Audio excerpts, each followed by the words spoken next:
क्या आपका पैसा अटक गया है म्यूचुअल फंड में? उसका क्या कारण है? सेबी का जो नया मैंडेट आया है केवाईसी का, वो क्या है?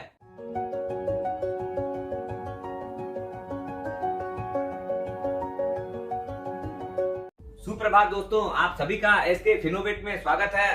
दोस्तों, अभी म्यूचुअल फंड के जो इन्वेस्टर हैं उनके सामने में बहुत बड़ी प्रॉब्लम्स आ रही है। वो न तो नया इन्वेस्टमेंट कर पा रहे हैं, न ही रिडम्पशन कर पा रहे हैं। बहुत लोगों की तो एसआईपी भी कैंसिल हो गई है, कारण अकाउंट फ्रीज हो गया है। आपकी केवाईसी अपडेटेड नहीं है, आपको केवाईसी रीडू करनी पड़ेगी। ये सारे जो प्रोसेस है और क्या करना है, सारी चीज की जानकारी लेते हैं। केवाईसी दो तरीके से बन सकती है, एक है ऑनलाइन, दूसरी है ऑफलाइन। ऑनलाइन जो है आप स्वयं भी बना सकते हैं, लेकिन वो बहुत टीडियस प्रोसेस है। और दूसरा है ऑफलाइन, जो कि आपकी एमएफडी के द्वारा बनवा सकते हैं। वो बहुत आपको गाइड भी करेगा और प्लस आपका काम कर सकता है। जो आपको डॉक्यूमेंट्स की रिक्वायरमेंट है, पहला है पीओआई प्रूफ ऑफ आइडेंटिटी, दूसरा है पीओए प्रूफ ऑफ एड्रेस।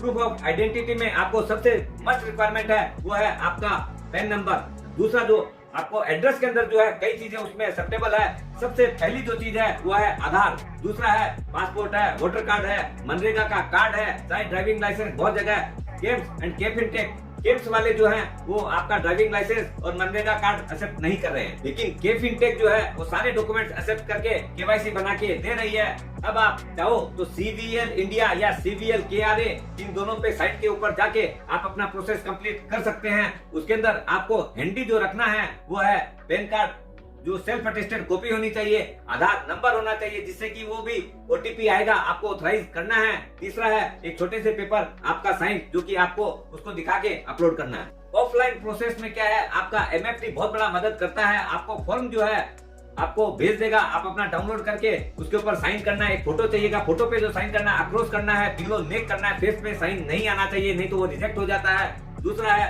आपका जो proof of address and proof of identity है, दोनों सेल्फ अटेस्टेड कॉपी चाहिएगी। और उसके अंदर अगर आप एएमसी के अंदर जाके करवाते हैं या रजिस्ट्रार के डायरेक्ट जाएंगे तो आपको ओरिजिनल भी कैरी करना है, नहीं तो उन लोग एक्सेप्ट नहीं करेगा। और एमएफडी के थ्रू करेंगे तो वो अपना जो डॉक्यूमेंट्स है उसको वेरीफाइड कर देगा, तो दैट इज एक्सेप्टेड। आगे bank statement and electrical bill जो है वो एक्सेप्टेड थे एज ए प्रूफ, लेकिन अब वो एक्सेप्टेड नहीं है। अगर आपकी पहले से केवाईसी की हुई है और उसका स्टेटस अगर जानना है तो आप सीवीएल इंडिया या सीवीएल केआरए की साइट के ऊपर जाके अपना केवाईसी इंक्वायरी में जाएंगे, अपना पैन नंबर पुट करेंगे, सबमिट करेंगे, तो आपका जो लेटेस्ट स्टेटस है वो दिख जाएगा। अगर वो आधार बेस्ड अगर केवाईसी न्यू कंप्लाइंट है तो आपको कुछ नहीं करना है। अगर उसके अंदर दिखाएगा कि दूसरे माध्यम से अगर की हुई है तो आपका इन्वेस्टमेंट जो है वो चाहे एग्जिस्टिंग भी हो, तो एसआईपी है, चाहे एसडब्ल्यूपी हो, चाहे एसटीपी हो, सारे स्टॉप हो सकते हैं। प्लस आप रिडीम भी नहीं कर पाएंगे। आजकल ये बहुत कंपल्सरी बन चुका है। बहुत आदमी देखेंगे, अरे मैं तो अपना पैसा उठाना चाह रहा हूँ लेकिन नहीं मिल रहा है,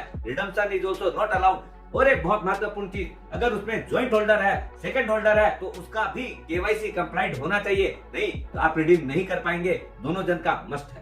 तो दोस्तों, अगर आप पुरानी केवाईसी किए हुए थे तो उसको अपडेट कर लीजिएगा, रीडू करिए। और अगर नए हैं तो आप अपना केवाईसी डिजिटली भी कर सकते हैं, नहीं तो एमएफडी के द्वारा भी कर सकते हैं, लेकिन कर लीजिए उसके बगैर, नहीं तो आपका म्यूचुअल फंड इन्वेस्टमेंट नहीं कर पाएंगे। दोस्तों, वीडियो बड़ी मेहनत से बनाते हैं तो लाइक एंड शेयर तो बनता है, और अगर नए हैं हमारे चैनल पे तो चैनल जरूर सब्सक्राइब कर लीजिएगा। It's create a lot of value for us. स्वस्थ रहो, मस्त रहो, और अपना केवाईसी या तो नया बनाइए, नहीं तो रीडू करके इसको अपडेट कर लीजिए और म्यूचुअल फंड में इन्वेस्टमेंट करके इंडिया ग्रोथ स्टोरी का मजा लीजिए।